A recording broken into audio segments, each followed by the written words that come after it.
നമസ്കാരം, എല്ലാവർക്കും ട്രിപ്പിൾ മെഡിസിയിലേക്ക് സ്വാഗതം. റെയിൽവേ റിക്രൂട്ട്മെന്റ് ബോർഡിന്റെ CBT-2 exam for JEE DMS CMA എക്സാമിന്റെ എക്സാം ഡേറ്റ് വന്നിട്ടുണ്ട്. അപ്പോൾ computer based test CBT-1 already കഴിഞ്ഞിരുന്നു. അതിന്റെ റിസൾട്ട് വന്നിരുന്നു. സ്കോർ കാർഡ് എല്ലാം ഡൗൺലോഡ് ചെയ്യാനുള്ള ലിങ്ക് നമ്മൾ നമ്മുടെ വെബ്സൈറ്റിൽ പ്രൊവൈഡ് ചെയ്തിരുന്നു. അപ്പോൾ ഇതിലും പാസ്സായ എല്ലാവർക്കും നമ്മുടെ കൺഗ്രാറ്റുലേഷൻ. ഇനി CBT-2 പ്രിപ്പയർ ചെയ്യുന്നവർക്കായിട്ടുള്ള ഇമ്പോർട്ടൻറ്റ് ലിങ്ക്സ് ഡിസ്ക്രിപ്ഷനിൽ കൊടുത്തിട്ടുണ്ട്. നിങ്ങൾക്ക് സിലബസ് അതുപോലെ ക്ലാസ്സസ് ഈ ഒരു ചാനലിൽ സ്റ്റാർട്ട് ചെയ്യുന്നതാണ്. അപ്പോൾ ഏത് ഡേറ്റിലാണ് നമുക്ക് നോക്കാം. CEN 03/2024 ആണ് ഇതിൻ്റെ ഈ ഒരു കാറ്റഗറി നമ്പർ, അഡ്വർടൈസ്മെന്റ് നമ്പർ വന്നിരുന്നത്. ഇത് JEE DMS CMA പോസ്റ്റുകളിലേക്കാണ് CBT-2 exam വരുന്നത്. 22/4/2025 ട്യൂസ്ഡേ ആണ്, അതായത് ഏപ്രിൽ 22-ാം തീയതിയാണ് എക്സാം വരുന്നത്. അപ്പോൾ നിങ്ങൾക്ക് ഈ ഒരു എക്സാം സിറ്റിയും ഡേറ്റും ഒക്കെ നേരത്തെ തന്നെ അറിയാൻ സാധിക്കും. ഒരു 10 ദിവസം മുന്നേ തന്നെ ഏത് എക്സാം സിറ്റിയിലാണ് വരുന്നത് അല്ലെങ്കിൽ ഡേറ്റ് കറക്റ്റായിട്ട് വരുന്നത് എന്നൊക്കെ നിങ്ങൾക്ക് 10 ദിവസം മുന്നേ അറിയാനായിട്ട് സാധിക്കും.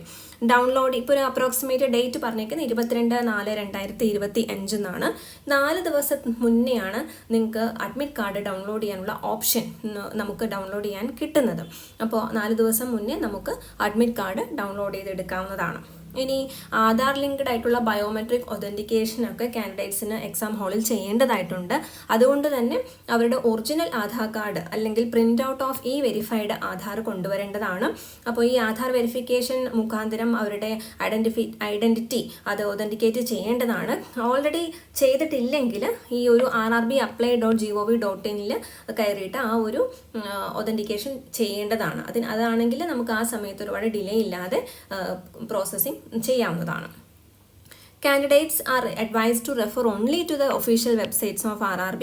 അപ്പോൾ വേറെ ഏതെങ്കിലും വെബ്സൈറ്റുകളോ അല്ലെങ്കിൽ അങ്ങനെ കൊടുത്തിട്ടിരിക്കുന്ന ചില ഫേക്ക് ഡീറ്റെയിൽസ് വരും. അപ്പോൾ അത് ഫോളോ ചെയ്യരുത്. എപ്പോഴും RRBയുടെ സൈറ്റ് വെച്ചിട്ട് നമ്മൾ കൺഫേം ചെയ്യുക. അപ്പോൾ ഈ കൊടുത്തിരിക്കുന്നത് റെയിൽവേ ബോർഡിൻ്റെ തന്നെ ഉള്ള നോട്ടിഫിക്കേഷനാണ്. ഇത് ഡൗൺലോഡ് ചെയ്തിരിക്കുന്ന railway board recruitment board Chennai അതിൻ്റെ നോട്ടിഫിക്കേഷൻ പേജിൽ നിന്നാണ്. അപ്പോൾ ഈ ഒരു നോട്ടീസ് മുതൽ തന്നെ പറയുന്നുണ്ട്, ഇതുപോലുള്ള പല ഫേക്ക് ആയിട്ടുള്ള പല കാര്യങ്ങളും വരും. അതായത് fake promises of appointment for jobs, ഇല്ലീഗലായിട്ട് അങ്ങനെ പല പ്രോമിസസും കൊടുക്കും. അപ്പോൾ അങ്ങനെയുള്ള ഫേക്കൊക്കെ നിങ്ങൾ അറിഞ്ഞിരിക്കുക. അങ്ങനെ വേറെ രീതിയിലോ ഇല്ലീഗലായിട്ടൊന്നും ഈ ഒരു ജോബ് നിങ്ങൾക്ക് കിട്ടുന്നതല്ല എന്ന് മനസ്സിലാക്കുക. അപ്പോൾ RRB സെലക്ഷൻ എന്ന് പറയുന്നത് കമ്പ്യൂട്ടർ ബേസ്ഡ് ടെസ്റ്റ് അതുപോലെ മെറിറ്റ് ഓഫ് ദ കാൻഡിഡേറ്റ്സിനെ മാത്രം ബേസ് ചെയ്തിട്ടാണ് കിട്ടുന്നത് എന്ന് ഓർക്കുക.